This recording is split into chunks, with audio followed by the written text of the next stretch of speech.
Dari, I thought you might be interested to know, it's with the end of August 2023, I'm in the middle of a data forensics project for myself. I'm basically trying to restore and double check some of the removable hard drives that I haven't had a look at for over 25 years. So the big picture is that I have these removable hard drives and they are, for the most part, readable. I've read all of them, but 2 of the 11 drives have data in compressed format. And so, for example, this is the SideQuest drive in particular of a machine called Harry.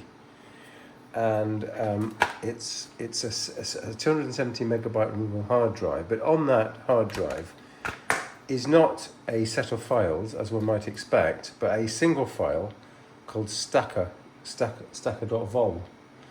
And that was used by a product in the 90s called Stacker. And they had a product which would take a single file which you would place on a hard drive and via a series of low-level drivers make that into a bigger, typically twice the size disk. And the idea would be that you didn't, in those days, disk was expensive relative to processing power.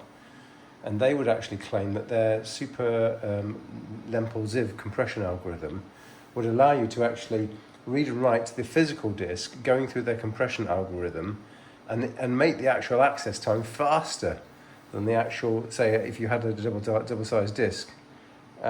So all would seem to be well, except for the fact that how do I install Stacker to read this drive? Well, on the other drives here are a series of images for when I was living in the US. So when I was moving around, I decided that before moving, I would translate all my floppy images into what's called BlitzCopy format.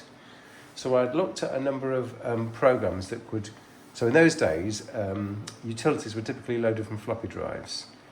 And rather than carrying hundreds of floppy disks from the UK to America, where I had planned to live forever, rather than do that, I decided I would take every diskette image and image it with some imaging software. Now, at the time, this was in the 90s, we didn't have the gamut of tools that we have in the 2023s.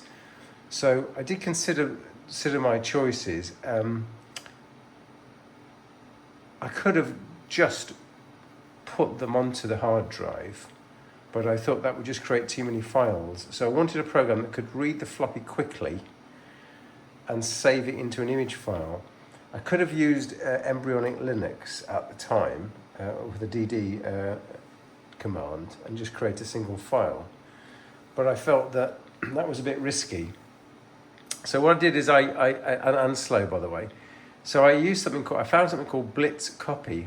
And unfortunately, BlitzCopy is kind of hardware dependent. And so it's a 32-bit program. It won't run on modern 64-bit Windows systems.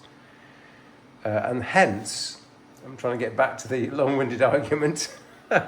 I'm actually doing it on this 32-bit system.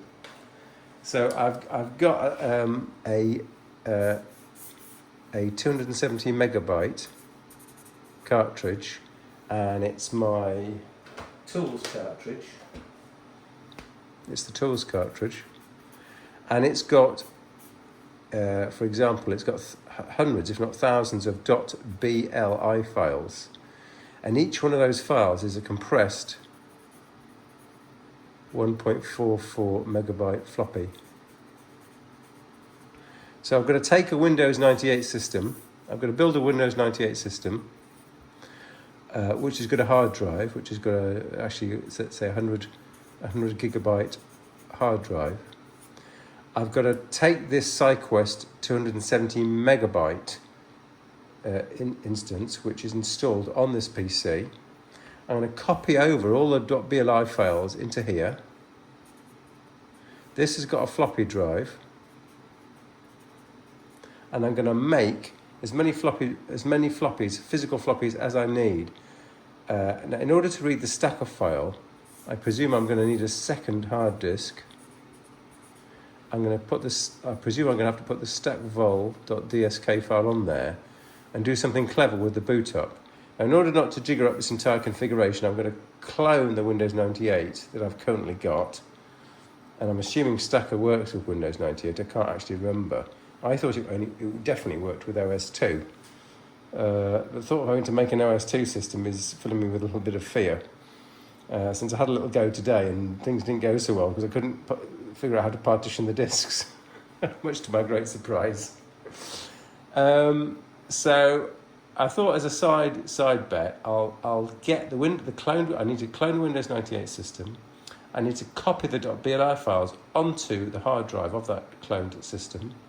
I need to create a second hard drive. At the same time, I'm going to look up whether Windows 98 can actually support Stacker. Anyway, I'm going to make the diskettes on this system, so that it won't be lost. I'm going to create the diskettes and make the physical 1.4 megabyte diskettes. And then I'm going to try and install Stacker somewhere. It's either going to be on here, or I might need to build an OS2 system here instead. We will see. All right, Dario, I hope I haven't waffled on too much and caused confusion, but I will just say that I'm actually looking at the disk cloning procedure here, and I'm using Norton Ghost, and it is just fantastic. That's a native program running under Windows 98, which under the DOS prompt. And it's cloning a disk in 16 minutes. That's pretty damn good. All right, that's signing off for now.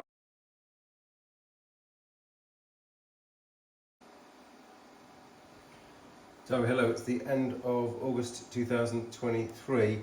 This is a SideQuest removal 270 megabyte disk cartridge.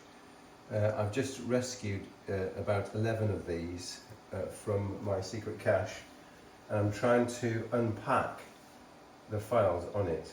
All was going well until I found out that 2 of the disks were sitting on compressed volumes, and in the early days of Windows and DOS, Stacker and then Microsoft had a technology whereby you could have a single file which would actually contain a compressed image of a disk.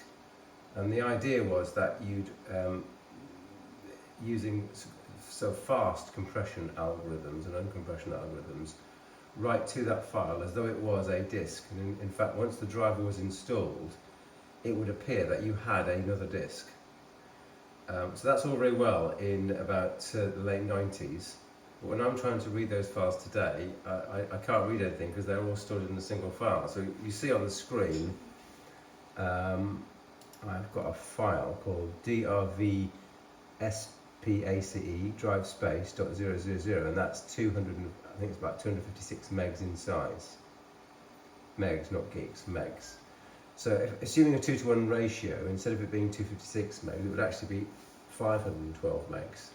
That's the kind of idea. Now I'm trying to read it, and I've done some research, and I've started up a real live Windows 98 system. So it's running right now in front of your eyes. Now I found out that you have to put the DriveSpace.000 file in the root directory, and once you've done that, you can just type DriveSpace DRVSPACE.exe, and it should start this program here. And you'd think all was well, except if I do DriveSpace, what's this? No, advanced mount. So I'm going to mount that DriveSpace disk, and yeah, that's what I want to do. I want to use it as letter H, for example. Okay, cannot mount drive because host drive C is FAT32, and DriveSpace error. So this is a Windows 98 system, and I managed to take the original physical spinning disk and copy it onto an SSD. And the SSD is so large that unwittingly it's on a FAT32 file system, and apparently DriveSpace is not compatible. So it's basically back to the drawing board, but I thought I'd do the initial showing you of what's not working. So somewhat later we're going to have something that is working. Probably in a virtualized environment, we're going to see. Thanks for watching, Derry.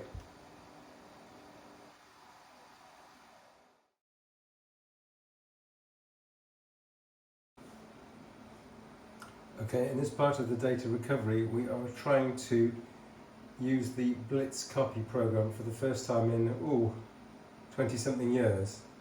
So to remind you, I have successfully got my SideQuest 270 megabyte removable hard drive working.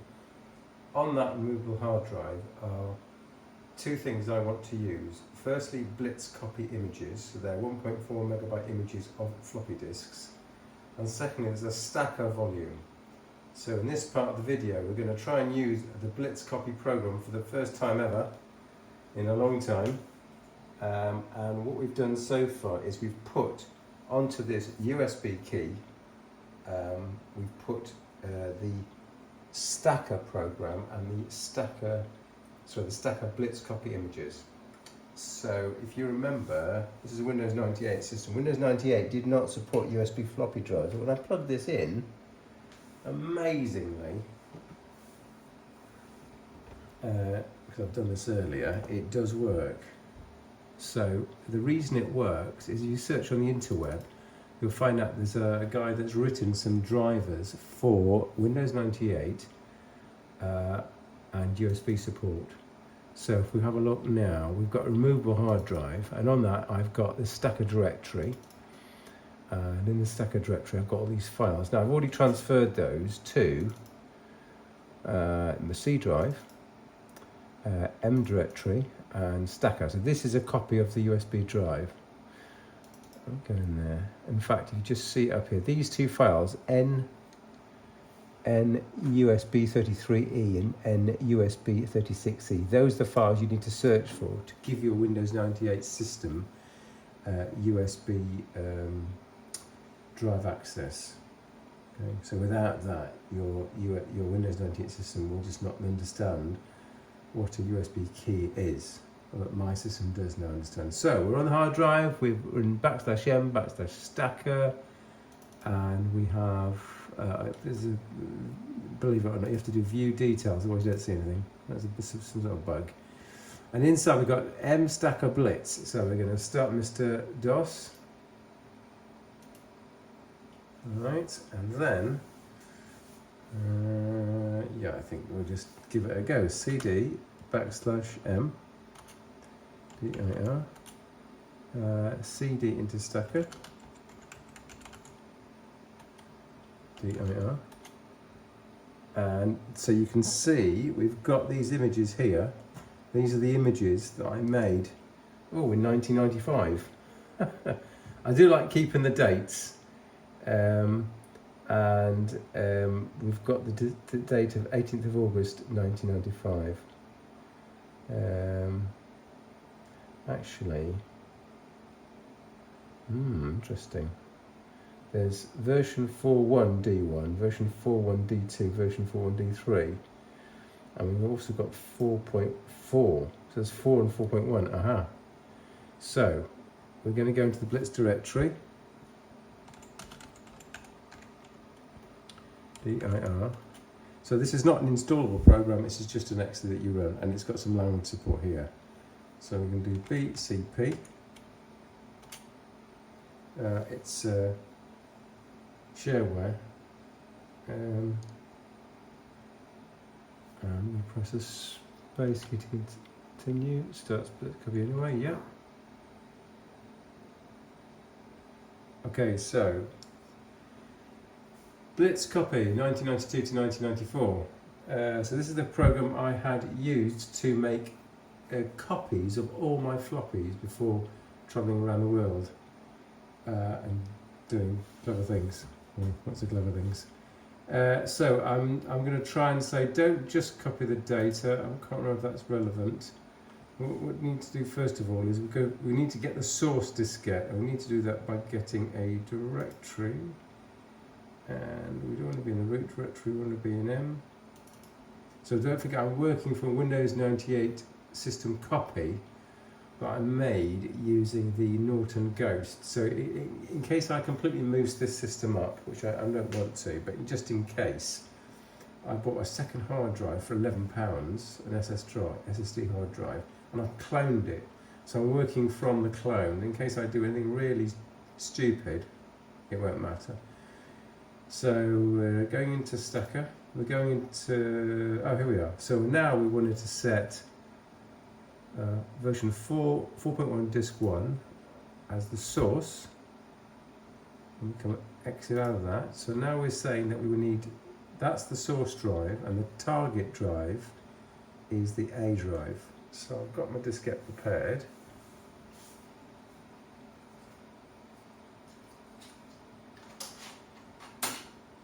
It's in.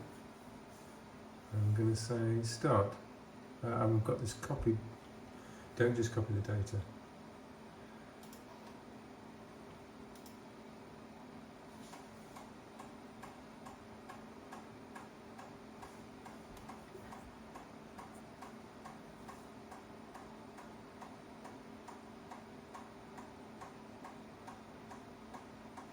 So as you can see, this program is exceptionally fast to read the information from hard drive and write it to the diskette, and that was the same speed creating the image from the diskette in the first place. And that's the principal reason why I use this utility and not something like DD from Linux. Done. Great. So if we come out of there and we're going to press escape, and we're going to do a Control C. Will that really work in not in CPM? But anyway, let's do it. Control C anyway. And DIA drive. So we have it. We have reconstituted the 1994 diskette. I'm doing something wrong there. And there it is. So I just need to repeat that for the other two diskettes, and then I will have the Stacker diskettes. Brilliant. We're moving forward just ever so slightly.